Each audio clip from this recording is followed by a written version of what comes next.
By the way, speaking of Sarah Palin and George W. Bush, how is it they're still alive? Folks, the assault, the verbal assault, and even pictorial, the visual assaults on insane Democrat websites, Democrat Underground, Daily Cause, however you pronounce it, Palin and Bush, Bush equals Hitler. How are these people still alive? Because you had an entire television network, MSNBC, promoting such vitriol against Bush, Palin each and every night for a number of years. Who, since Reagan, has been attacked more than Sarah Palin or Bush? And speaking of Reagan, Reagan was shot in 1981. Did the news media and the rest of the left demand that commentators dial back the anti-Reagan, anti-conservative vitriol back then? They didn't. I was alive, paying attention. I don't remember anybody suggesting that the relentless attacks on Reagan or conservatism by the then media monopoly or the rest of the left had anything to do with John Hinckley's actions. They didn't rush. No, they waited to find out who it was. Oh, kid's disturbed. Oh, just terribly. Never once did they try to say the kid had anything politically motivated.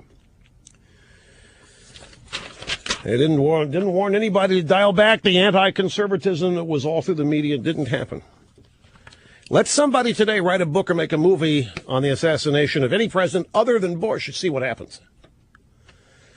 The audio sound bites, November 4th, 2010, MSNBC hardball Chris Matthews during a discussion about Obama's poll numbers. The Democrat pollster Mark Penn, who worked for Hillary, said this about what Obama needed to help turn his poll numbers around.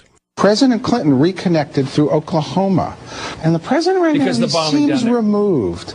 And it wasn't until that speech that he clicked with the American public. Obama needs a similar kind of event. Obama needs something similar. Oklahoma City allowed Clinton to reconnect after the 94 Republican victory. Obama needs something similar. Well, what was the Oklahoma City bombing but the mass murder of Americans by a terrorist, a domestic terrorist? We need more of that. Is that what Mr. Pence said? He did say it. Was there any outrage anywhere? Chris Matthews, fantasizing about me, October 13th, 2009, MSNBC. You guys see Live and Let Die, the great Bond film with Yaphet Kotto as the bad guy, Mr. Big. In the end, they jammed a big CO2 pellet in his face, and he blew up. I have to tell you, Rush Limbaugh is beginning to look more and more like Mr. Big. And at some point, somebody's going to jam a CO2 pellet into his head, and he's going to explode like a giant blimp. That day may come.